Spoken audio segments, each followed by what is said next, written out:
Tengo el agua, sal, ya tengo el aceite, tengo la harina, me falta la levadura y tengo que buscar las uvas. Hola, no estoy en el programa de mi hermana, ni vamos a hacer recetas como tal hoy, pero hoy vamos a hablar un poquito sobre aspectos de la liturgia que tienen que ver con el bautismo y con la cena. Le tengo varios spoilers. En nuestra primera entrevista que hacemos para EcoTeoFem, también va a ser un poquito más largo del usual por ser una entrevista, pero también esta entrevista a la persona que yo entrevisto habla inglés y yo español, así que es una entrevista bilingüe. Si quieren disfrutar mejor de ella, les invito a que entonces busquen la entrevista en YouTube para que puedan entonces leer los subtítulos si hay alguna parte que no logran entender bien. Saludos, gracia y paz. Les habla Kelmadis Pérez para otro episodio de EcoTeoFem. Y este episodio es especial, como podrán ver. Y hoy vamos a estar hablando un poco sobre liturgia. Y para esta ocasión especial me está acompañando la reverenda doctora Gunsalus-González, que nos recibe en su casa. Así que le agradecemos que nos reciba y nos permita compartir en esta ocasión especial. Así que gracias, Catherine. Gracias. Yo voy a estar hablando en español. Catherine nos va a estar acompañando entonces en inglés. Así que va a ser una conversación también un poco más interesante en ese sentido y diferente a lo que regularmente hacemos.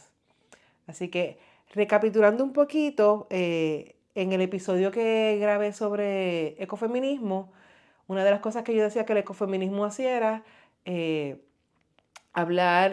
denunciar las injusticias del patriarcado, del sistema capitalista que consume más que producir, también las opresiones que recibimos las mujeres y el medio ambiente. Pero también cómo el ecofeminismo aporta soluciones a estas cuatro situaciones: al patriarcado, al modelo económico, a las situaciones de las mujeres y del medio ambiente. Entonces, ¿por qué traigo el resumen? Porque dentro del aspecto de la liturgia también queremos hablar un poco sobre quizás el ecofeminismo o de la parte de ecología o feminismo, cómo aportamos o nos acompañamos en ese aspecto. Así que la primera pregunta, ¿qué es liturgia? Technically, it's the forms of worship in the life of the church. La forma de adorar en la vida de la iglesia. ¿Y algo más que nos quiera aportar? Sometimes liturgies are very formal, so that there is a stated way of doing everything. There may be prayers already written that are to be said on every occasion. Others have no formality, except they have a very strict way of being informal. Sí, he visto de todo. That's because liturgy is an event that has both leadership and the congregation. And there have to be cues.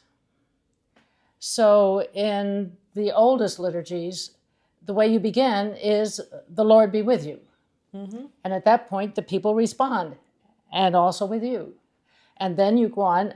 But I've had faculty members who wanted to quiet a class and said, "The Lord be with you." And it was simply a way of saying, "Shut up," which is a misuse of liturgy. Yeah. But it means you know the liturgy. Yeah. So you know that when they do this is what we do next. It becomes a graceful way of moving from one part of the liturgy to another. So that just even the way you announce a hymn is a liturgy. It lets people know what's next and what to do, so they aren't left wondering, am I supposed to be seated? Am I supposed to stand? Am I supposed to kneel? What's supposed to happen next? And the way the prayers, the way a liturgy is constructed, it leaves people aware of how they can participate. And I think that's the most important thing. And good liturgy is a good response, so that people aren't trying to figure out what do I do next. Either the leadership or the people are not wondering what to do next. And yet it's spontaneous. Sí. Esa parte de saber en dónde estoy, qué viene, cómo comportarme en esta That's parte right. del culto. So that the whole group can act as one. It's choreographed, but it's a sacred dance. Sí, gracias. Entonces, los otros días estábamos hablando y le comentaba eso de entonces cómo podemos incluir aspectos ecofeministas dentro de la liturgia y me contestó, bueno, yo sé cómo hacer el eco y el feminismo, pero quizás no el ecofeminismo, pero y podemos empezar por ahí, cómo introducir aspectos de la ecología en la liturgia o del feminismo y quizás salgamos con algo nuevo. I remember meeting with a group of women, Presbyterian women, at a big summer conference. And one of the issues was why so few women had been elected as elders in the church. And what the male pastors were saying is many of them had been asked to be nominated. They were asked them, and they said no. They didn't want to be. And one of the things was they couldn't imagine. At that point we served communion with the trays and the little cups passed down the aisle, and the elders were the ones who took them down. And they said, I don't know what to wear. Should I wear a hat? I mean, this is back in the 50s, 60s. Should I wear a hat? If I could wear a choir robe, I'd be all right. But I don't know do I wear a suit? Do I wear a black suit? In other words, there was within the church, there was a dress code for the pastors. And women didn't know what to do if they got in the roles that men were in. And it was a time when dress was important. So if a male pastor wore a 3-piece black suit, did you have to go out and buy a black suit? I mean, what did you do? I mean, so I mean, that was one of the things that was there. So that women have gotten past that because the church has gotten past that. The church is no longer as formal. So the issue of what to wear is much less important. But the other thing was they said, I would just feel so self-conscious carrying the trays down. And I said, at home, who is the one who serves the little trays when people are seated? And they said, well, that's different. This is church. I said, it's the only time men do that. So that the question of how do you understand that the role that women have played is a hospitable one in the home. And in the church, that is also a hospitable act. And they ought to be able to feel the same way they're doing it in church that they do at home. And that was a big issue. Because once you got in church, everything changed. It was no longer hospitality. It was no longer serving. It was communion. I mean, and that was just very important. One issue was the women did not want to be elected elders if their husbands had never been elected elders. Oh, wow. So then you ask, does your husband go to church all the time? Well, no, he's not particularly interested. Well, then why on earth do you want him an elder? I mean, but there was all this underlying mythology, and then one that was very interesting. The men can be elders. We tell them what to say. I mean, this, and then the last one, which I think still is important.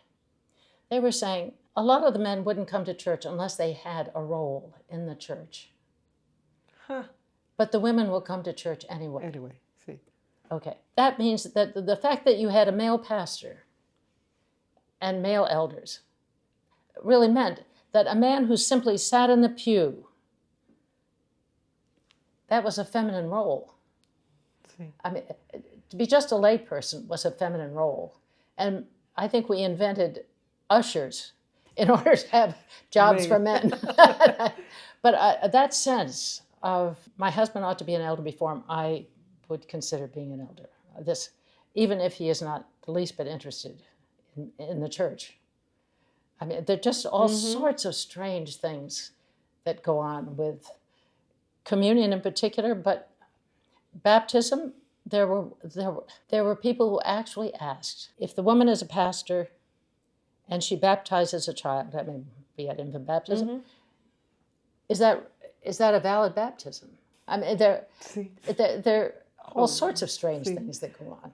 But I think we're past a lot of that, but not totally. No, todavía quedan. Yeah, and the issue for married women, I think, is very much some of the question of, should I be an elder if my husband hasn't been an elder? Should I, all sorts of things. But that was a revelation to me, that conference, because I asked, there were about 80 or 90 women there, and I said, how many of you are elders? This was 1970, as a matter of fact, I know exactly. It's 1970. Women had been ordained elders since the 30s in the Northern Church, which is where it was. And I said, how many of you have you been asked to be elders and have refused? And it was more than half. Wow. And that's when I said, why? And that's when we got into this fascinating discussion.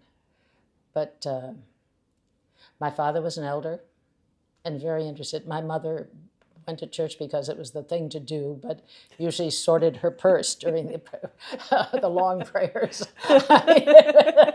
I don't think she would want to be an elder. So it was, but that sense was just very interesting.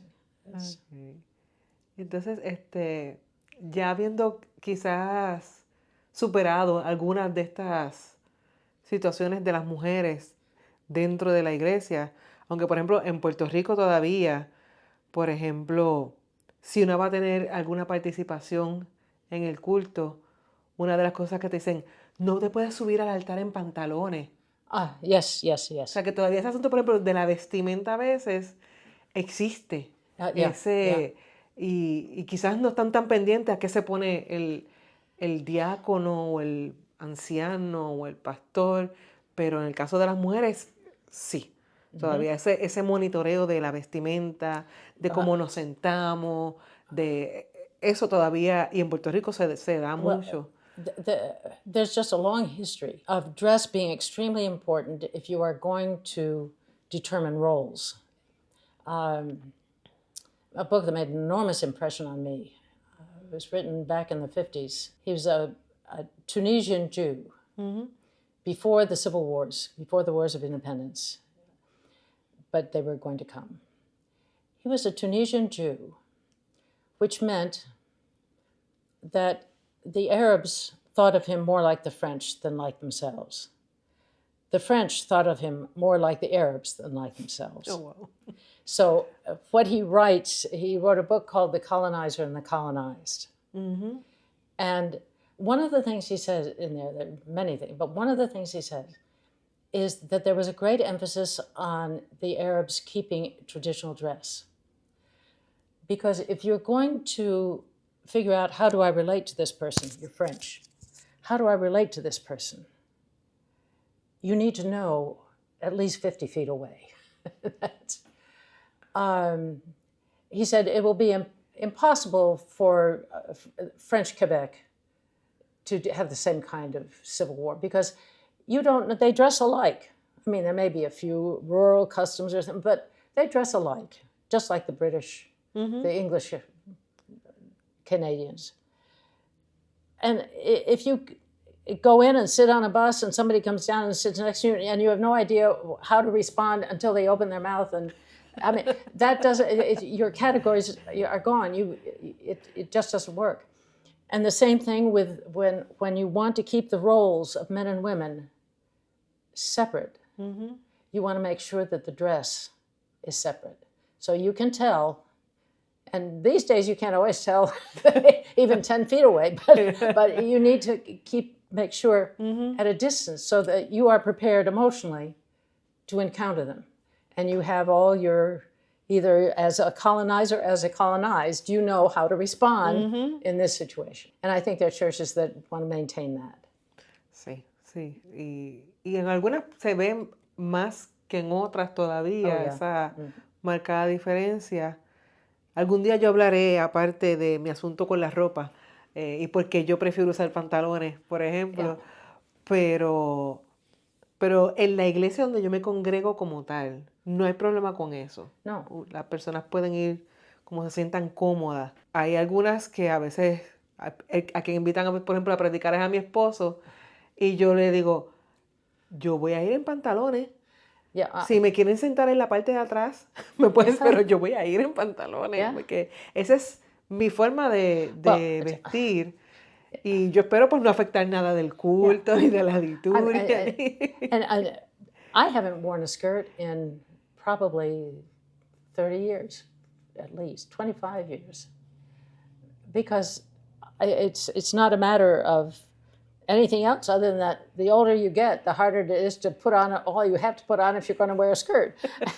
And my shape has changed enough with a bad back that anything that is a dress and has a belt goes up one side higher than the other, and I'm not about to do that. So I mean, for most older women, pants are what you wear, and it's for modesty. I mean, I've seen too many women with a skirt on who shouldn't be sitting the way they're sitting. I mean, and the older they get, the more they do it. So if the question of modesty, pants are a solution for a great deal of that. And I simply can't. I'm not about to put on a skirt, unless it's a long one. Más o menos me pasa igual.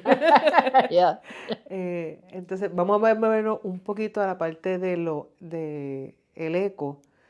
Estaba leyendo hace poco el patriarca ecuménico Bartolomé de la Iglesia Ortodoxa.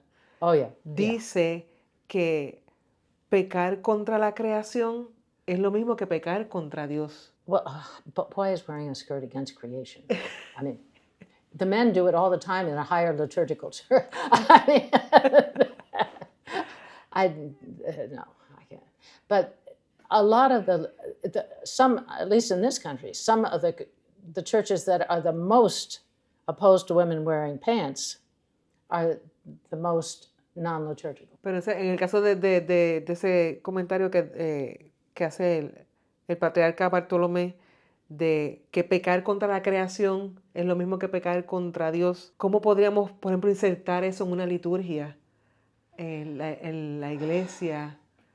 Well, it depends what you mean by the order of creation. Because biblically, though God created everything good, something happened on the way to the circus. So we live in a fallen creation in which not everything is exactly the way God wanted it. So you have to figure out what is the order of creation you're talking about. The biblical passage that was the most dramatic change in my life was Genesis 3:16, the curse on women. Because it is a curse. The church has no business enforcing curses. It is announcing redemption. I mean, se supone. And that's to take the subordination of women to their husbands, which is what they're talking about, and saying that's the way God wants it, is denying that is a curse. There was no subjection of Eve to Adam before sin. Exacto. And it says that that's the result of sin. We should not be enforcing the character of fallen creation. I mean, and when I saw that, I thought, oh my, that opens up a lot of biblical interpretation. Sí, porque es que, sí, es un pasaje que se ha utilizado precisamente para justificar que la mujer esté bajo el hombre, especialmente en las relaciones de matrimonio. Pero yo siempre le digo, pero es que ese no fue el propósito original de Dios. No, it was not. Porque entonces vamos a lo que fue el propósito original de Dios. No, ¿por qué? ¿Por qué no? O sea, porque it says this is a curse. I mean, both creation stories. In Genesis 1, it's male and female, he created them. Nothing. And the second one, it's so delightful. I mean, Adam is created. And there he is trying to name all the animals, and they all come to him and he gives them a name. And then but it says, but there was no one found to be a companion for him. So God puts him to sleep, takes out the rib, woman's created, he wakes up and he thinks, oh my. This one is a companion. And it's not a subjection until you get sin. And then everything changes. But there's so much of that if you get rid of the blinders of the way you were told. But back to liturgy, I've been trying to think of of liturgy and ecology, and I think the best example that I know of is the change that has occurred. The liturgical renovation occurred at the same time as particularly women's liberation movement in this country. The two were simultaneous in the 60s and 70s. Okay. Until then, almost every church I knew of either had the little wafers, which taste like plastic, but they melt, and or else, like my church, it was white bread that you cut in little squares and served. Neither of those is really liturgical in the sense of what Scripture understood, because Paul says, we have all eaten from the same loaf, and so we are members of you have to have the bread from the same loaf, which means that a lot of churches have gone to a common loaf, because there's something about that. And it was for the early church. If someone was sick, you took them a piece of bread from that loaf because they were part of that loaf. I mean, it was the congregation. They made sure that every church was sort of part of the same church because they all had bread from the bishop's loaf. But that's neither here nor there at the moment. But that sense of it had to be good, nourishing bread. It had to be a common loaf. The church went to wafers in the Middle Ages because once you had transubstantiation, then you just didn't want any crumbs, because what would happen if you dropped a piece of bread and it was a crumb and a mouse got it? I mean, what do you do? I mean, it's just too terrible to imagine. So they had the wafers, which have no crumbs. Okay. Furthermore, they didn't give it to the people; they put it on your tongue. So you weren't, and it was the laity who wanted it that way because they did not want to be responsible for any desecration. So here you get the wafers put on your tongue, so you have no responsibility if it falls. I mean, that's okay. They got rid of giving the cup to the people. Once you had all the Germanic tribes coming in and all the Franks and everybody coming in, they had beards. They were scared to death. You drink a cup and it drops on the floor. And again, we might spill it, might get in our beard. We don't want any of this. Please, please, please, can't we just take the bread? And that was, so all of that was not a conspiracy. It was a lot of that was requested by the laity because of the fearfulness of the elements. The Reformation changed that, but they didn't change it enough. Sí, todavía se hace así. Yeah. So I think exactly how you deal with communion is one of those things. If it is to be bread, it needs to be good, nourishing bread, but also one you can pull apart easily. Sí, por favor. Yes. I think the question of it was wine. You couldn't have grape juice until the 19th century without fermentation. Well, you had to have vacuum seal. Sí. The development of vacuum seal canning. If you left the grape juice, I'm sure by the end of a month it was going to be something other than grape juice. It was on its way to vinegar or wine. And wine was considered fine in the early church, fine in the medieval church. So I think the temperance movement changed it to grape juice. And Welch was a Methodist layman who developed bottled grape juice so that you could have, it was specifically created so you could have a non-fermented juice of the grape for Protestant communion services. Oh, wow. Eso yo no lo That's sabía. Welch. Yeah, that's Welch. That's Welch. Qué bien. So, and that was not until about It was after the Civil War. And then you still had the common cups. So you had common cups, they might be passed down the aisle the way Presbyterians did or whatever, but you had common cups. So people took the cup and drank from it and passed it on. It was grape juice. Then you had, in the 1890s, you had the question of the germ theory of disease transmission. And you thought, oh no, if it's alcohol in the wine, then we're safe, more or less. But if it's grape juice that has, what do we do now? So that's when you got the little cups. The way we do communion depends on where in this pattern we fit. But our liturgy has been dominated in that fashion by either temperance or germs or whatever. Sí, sí, son los cambios históricos que también se ven influenciados por los cambios culturales, en los avances científicos. Porque mientras la gente no supo que existían los gérmenes, no había problema. Entonces, como a veces mi nena me pregunta, pero mamá, ¿por qué te pones así? Y yo le digo, es que tú no los ves, pero yo veo los gérmenes. Donde quiera que esté, yo los veo. Y él me dice, pero ¿cómo yo?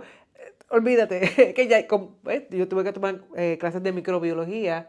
O sea que todo ese mundo uno lo conoce un poco. Y afecta la forma en que uno se comporta, se relaciona. Well, the pandemic, how people served communion in the pandemic is fascinating. I've talked with several Protestant pastors who said, well, what we did wasn't the way the church approves.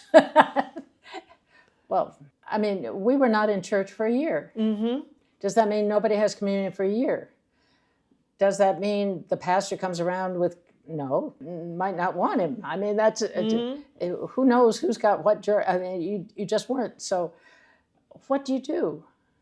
Well, we did it on Zoom, and we were told it's communion, so you all got your own stuff, and then we had on Zoom. Well, no directory for worship authorizes you doing it that way. It's supposed to be in person somehow. But we did what best we could under the circumstances. Y ahí también vemos, por ejemplo, la diferencia en las diferentes tradiciones, porque para mí, que dentro de los discípulos de Cristo, no fue mayor issue, porque como nosotros creemos en el sacerdocio universal, y que cada quien entonces puede asumir ese rol en un caso como el de la pandemia, pues la gente como que no se sintió o culpable o muy responsable en el sentido de estoy violando cómo se hace las cosas en la iglesia, sino que cada familia participaba y de algo, un grato recuerdo que yo tengo de la pandemia es eso, como mami buscaba unas cosas, Jesús Gabriel se envolvía en otra parte de la preparación y se escogía, entonces cada quien tenía su vasito identificado, ese era el asunto de la semana. ¿Y la semana que viene qué vamos a usar? Si mami horneaba algo, pues entonces usábamos eso que mami horneó, o si había fruta fresca, pues usábamos la fruta para hacer el jugo para la comunión. O sea que eso también se volvió algo bonito de la familia. Esa es una de las cosas que yo aprovechaba, era pues quizás algo así también fue la iglesia primitiva, cómo la gente aportaba para eso. They brought it, but it always was in the church. In the church. I mean, it was in the gathered community. The deacons took some of the bread to people who couldn't be there because they were in prison or they were sick or whatever. But it still was in the community. What has worried me, being sensitive to the culture is one thing. But when it's a teenage culture and they say we want to use Coke and pizza. All right, now but how do you draw the line? Sí. How do you draw the line? If you're in the South Pacific and they have no wheat and they want to use rice crackers, okay, well, that is different. I mean, how what do we do? And pineapple juice, maybe. Who knows? I mean, does that really deal with what was served at the Last Supper? But then again, we don't have lamb. So it's very hard to draw a hard and fast line. I know I don't want Coke and pizza. No. I can deal with grape juice. I have a hard time with rice crackers if wheat's available. I'll deal with that if I'm ever in a situation where there's no wheat available. But that's, there's just, now the Native Americans here did not have wheat. So in Mexico, do you use corn? Well, but we're not celebrating your culture. We're celebrating the Last Supper. So how do you accommodate what connects you to that history with what connects you to your culture? And that's what I think Eliseo was doing in that little book. Sí, sí, no, sí, Eliseo ahí en ese libro del bautismo a la chilaquile, él trae esos elementos de cómo se hacía That's right, antes. but he's not about to put the baby in oil. No. It's going to be water. Sí. Yeah. Pero, And I think ecology comes into the issue of water, because baptism is with water. And it should be clean water. sí. And I think it means that people who are part of a new creation because they have gone through clean water ought to work for clean water. I mean, that's, there's something about it. And the difference, I still find it fascinating, the difference between the two sacraments, or the two ordinances, or whatever we call them, those two things. Water, we use water in baptism, and it's just as God gave it to us. But we use bread and wine or grape juice in communion, and it's not at all the way God gave it to us. No. God gave us wheat, and God gave us grapes. And we've done and said, go at it. And we did. So what we present to God is the work of our hands, and not just ours, of the whole culture that has created bread in whatever forms, but has created bread. And the whole culture that managed to deal with creating wine out of grape juice, which has a long history of cultivation. We present back to God at communion what the work of our hands, of human hands, the transformation of the elements God has given us into something that is of great cultural significance. Y es nueva creación también. Yeah. And that's, And at that point, God takes it and does something to it. I'm sure it's not transubstantiation, but I'm sure it's not just, oh, thank you. God takes it, and in communion, something is done with that bread so it becomes the reality of Christ for us. And what's in creation, we then give to God, the work of human culture. And God takes it and gives it back as something even newer.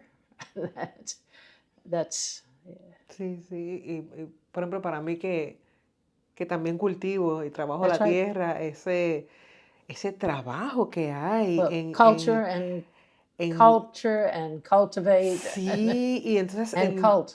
como yo le digo a veces, yo cosecho ingredientes y Yeah. se los llevo a mi mamá y mi mamá los transforma en That's comida. right. That's Entonces, right. Exactly. ver esos procesos también, por lo menos a mí, me ayudan también a acercarme más a Dios y a las demás personas. Yeah. Y quizás en la época en que estamos viviendo, que mucha gente piensa que la comida es lo que encuentro en el supermercado o en el farmer's market, porque perdieron esa relación entre cómo se produce la comida y el producto final que obtengo. A veces ni siquiera, a veces la gente ya a veces no van a comprar los ingredientes, compran ya la comida preparada. And women have traditionally been responsible for feeding. Okay. Men have been responsible for getting them the food in some fashion. But I was struck enormously. I had no experience of being in Latin America until we were married. Houston and I were married. We were all over everywhere, but one of the places we were the longest that first summer was Costa Rica.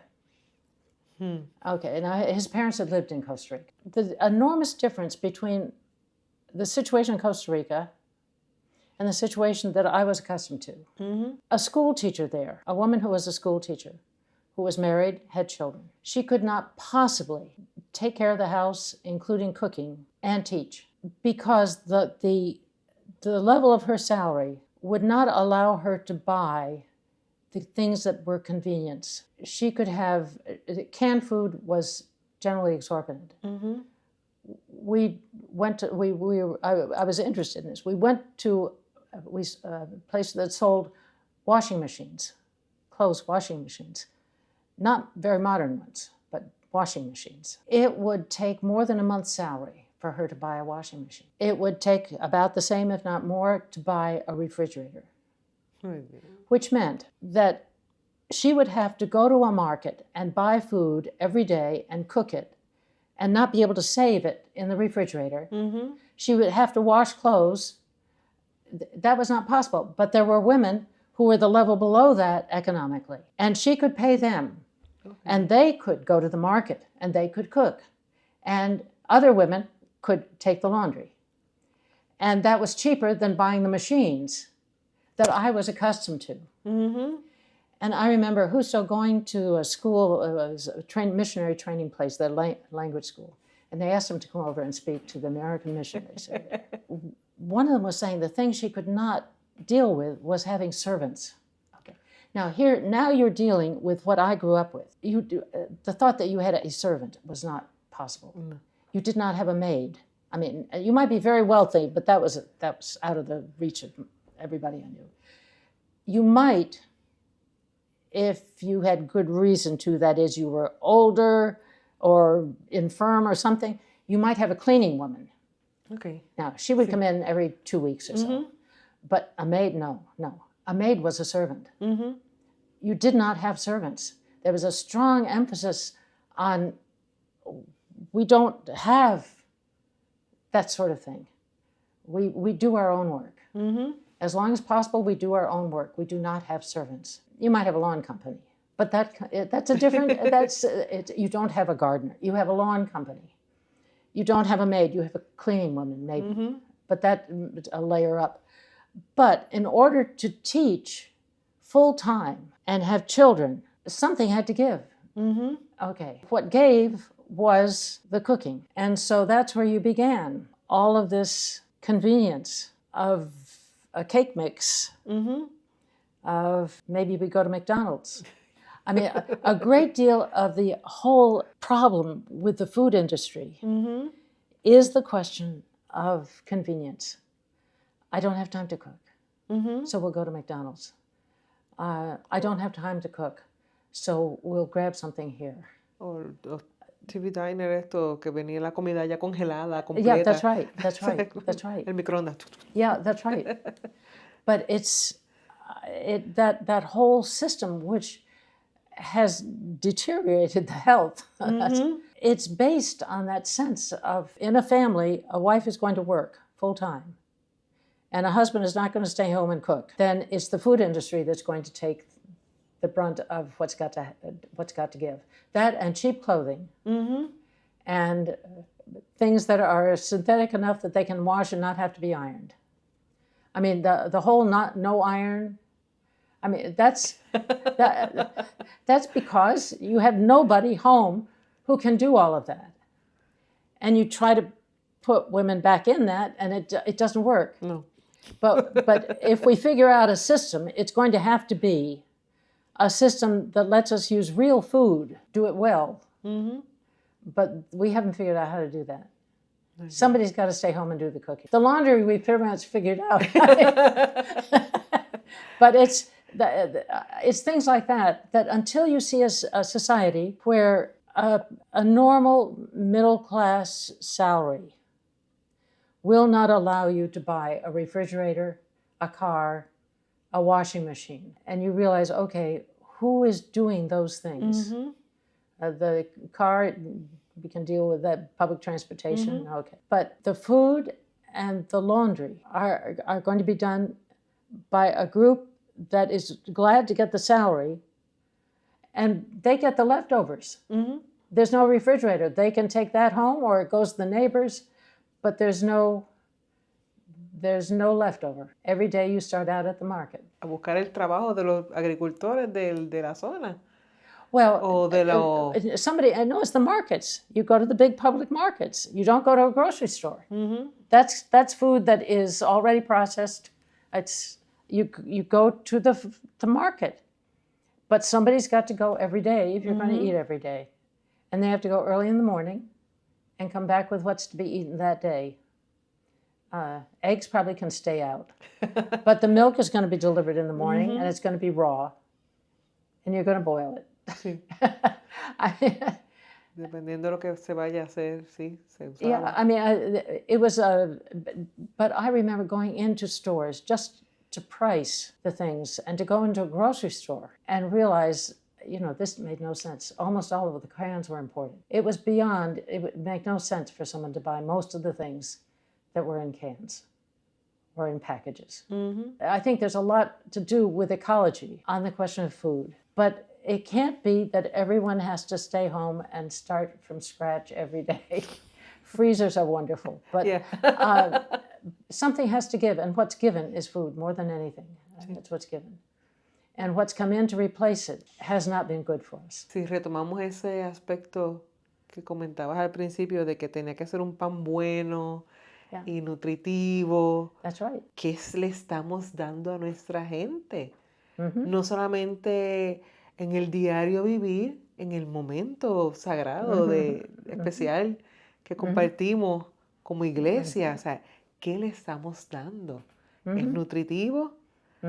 Porque a mí me ha pasado en ocasiones a veces que participo y oro, Señor, que no me dé picor, porque yo sé que ese pan tiene mucho gluten y me va... Entonces, o personas que son alérgicas a... Yeah, that's right. That's right. En realidad, o sea, no solamente es el aspecto simbólico de lo espiritual, sino también el simbólico de lo físico que recibimos, que nos haga bien al cuerpo y al alma.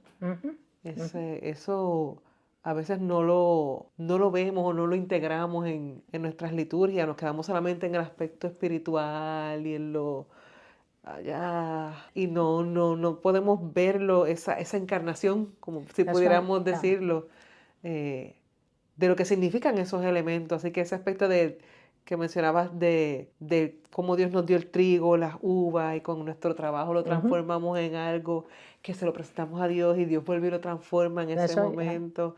O sea, que gracias por eso, porque nos permite entonces seguir reflexionando y profundizando en esto y otros temas que pues de liturgia se puede hablar muchos aspectos, porque están las oraciones, los himnos, y si es una actividad que hay bautismo, pues son otros asuntos.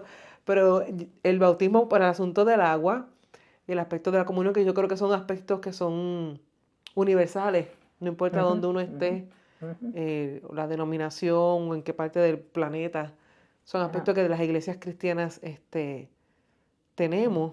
Así que gracias por acompañarnos en este ratito de reflexión.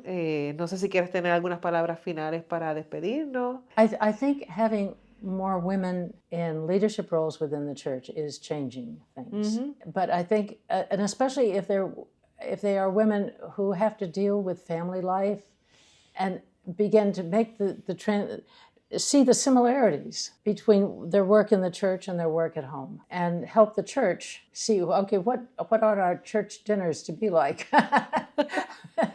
Or if we run a food pantry, what should we specialize in? I think. Or if people lack the ability to have clean clothes, what can we do? But I've been particularly interested in the food. I started out in home economics in college, but in dietetics. And I didn't last long, but it's been there. Sí. No, y yo creo que es como que algo que nos sale también, relacionar mucho las cosas con la comida. Mi mamá es una que dice que un pueblo con hambre no piensa.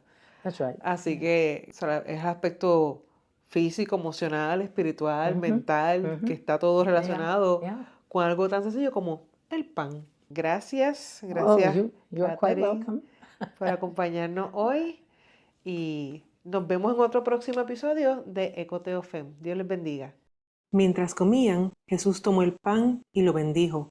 Luego lo partió y se lo dio a sus discípulos y les dijo: tomen, coman, esto es mi cuerpo.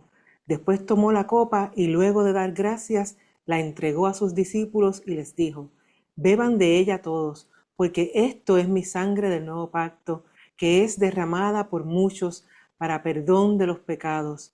Yo les digo que, Desde ahora no volveré a beber de este fruto de la vid hasta el día en que beba con ustedes el vino nuevo en el reino de mi Padre.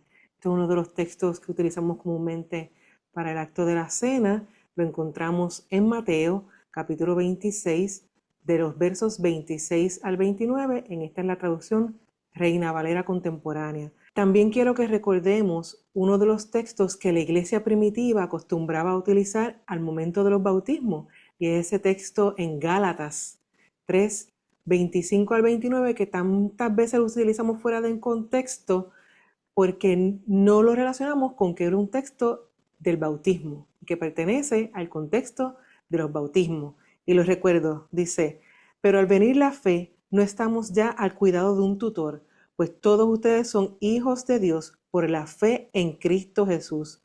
Porque todos ustedes, los que han sido bautizados en Cristo, están revestidos de Cristo. Y por ese bautismo ya no hay judío ni griego, no hay esclavo ni libre, no hay varón ni mujer, sino que todos ustedes son uno en Cristo Jesús. Y si ustedes son de Cristo, ciertamente son un linaje de Abraham y, según la promesa, herederos. Eso está en Gálatas 3, del 25 al 29, también en la traducción Reina Valera contemporánea. Y después de este banquete que hemos tenido junto a la profesora Gunsalus-González, quiero compartir con ustedes algunas notitas para que podamos entonces aterrizarlo también en el aspecto ecoteológico o ecofeminista, en lo que hemos estado hablando. Quiero compartir con ustedes algunas estrategias ecoteológicas y ecofeministas que podemos añadir entonces a nuestra liturgia. Estas son fortalecer la ecoespiritualidad, procesos de duelo y esperanza y colección de oraciones. El teólogo suizo y especialista en ética Christoph Stockerberger, en un artículo sobre estrategias ecoteológicas, nos hace 3 recomendaciones, que son estas que les mencioné ya, sobre liturgia y espiritualidad, que es lo que quiero compartir en este momentito con ustedes. La primera, fortalecer la ecoespiritualidad. Significa develar o desenmascarar la energía que proviene de las visiones bíblicas del reino de Dios y de la vida. Se puede lograr al experimentar eso alternativo que es posible, como respirar aire limpio, beber agua limpia o disfrutar del cielo nocturno sin contaminación lumínica. También el segundo, permitir procesos de duelo y esperanza. En estos tiempos tan distópicos y surreales, donde el consumo exagerado nos quiere ahogar, podemos entrar en un proceso de duelo y esperanza, al reconocer que podemos vivir bien con menos. Celebrar la esperanza de un nuevo estilo de vida que nos libera de las garras del modelo económico de sobreconsumo y explotación de todo cuanto existe. Y por último, esa colección de oraciones. Las iglesias deben permitir y ayudar a sus feligreses a reformular nuestras oraciones a Dios. En estas súplicas podemos expresar nuestro llanto, nuestro dolor, nuestras alegrías y motivos de agradecimiento. También, más que pedir por la lluvia o porque se aplaque el calor, debemos comenzar a orar también por sabiduría, por acceso a información confiable y por valentía para actuar en favor de la justicia climática. En esa última recomendación, la de colección de oraciones, Gloria y Ross Kinsler, en el libro sobre el jubileo bíblico que escribieron, que se llama El Jubileo Bíblico y la lucha por la vida, Gloria y Ross nos hacen una serie también de recomendaciones y nos recuerdan que quizás necesitamos crear nuevas oraciones de confesión en las que compartamos nuestro comportamiento social y económico, donde reformulemos nuestros compromisos ideológicos y acordemos sujetarnos mutuamente a estos compromisos. También nos recuerdan que debemos ayudarnos unos a otras y a resistir estas presiones, siempre presentes del consumo desmedido sobre nuestras vidas y las de nuestras familias. Esto requiere una nueva comprensión de la espiritualidad más de acuerdo con el llamado a ser un pueblo diferente, alternativo de Dios. Me pregunto, ¿por qué gastamos tanto dinero en elementos desechables cuando celebramos la Cena del Señor o la Eucaristía o la Santa Cena? ¿Por qué no invitamos a las personas que les gusta cocinar a que horneen y compartan sus recetas de pan favorita? ¿Por qué cada vez nuestras liturgias se alejan de las cosas creadas por Dios, como el agua, las frutas, las montañas o las playas? Por eso quiero cerrar con la invitación que nos hace Gary Paul Nabhan en su libro Jesus for Farmers and Fishers, Justice for All Those Marginalized by Our Food System. Jesús para los agricultores y pescadores, justicia para aquellas personas marginalizadas por nuestro sistema de comida. Nabhan, cuando habla sobre la comunión o la Santa Cena, la presenta como algo parecido a lo que conversamos con Catherine González. Pensemos en una triada dinámica de pan, vino y pescado. Aquí Nabhan añade el elemento del pescado, que pueden convertirse en un nuevo tipo de Trinidad, una Trinidad que junte lo terroso del pan, el fermento celestial de las uvas y lo aceitoso de las criaturas marinas en un sacramento en movimiento que cambie ante nuestros ojos. De esta forma podemos recordar que nuestro Creador ha amado tanto a este mundo que nos ofrece una comunión completa con cada criatura y cultura de la tierra, el aire o lo que flote entre los mares. Jesús rompió con las leyes de exclusión y pureza que separaban a los fariseos y escribas de las agricultoras, los pescadores y demás personas que supuestamente son impuras o eran impuras. Por eso te invito a que te compartas con la comunidad de EcoTeoFem alguna oración, canción o lectura con enfoque ecoteológico o ecofeminista. Así vamos a poder construir nuevas comunidades alternativas litúrgicas para nuestros tiempos. Espero que hayan disfrutado de esta nuestra primera entrevista en EcoTeoFem y que podamos reflexionar sobre eso que tomamos ya tan en automático muchas veces, que tiene que ver con nuestros momentos en el bautismo y la celebración de la Cena del Señor. Nos vemos en el próximo episodio. Dios les bendiga. EcoTeoFem. Escucha, comenta, comparte, suscríbete.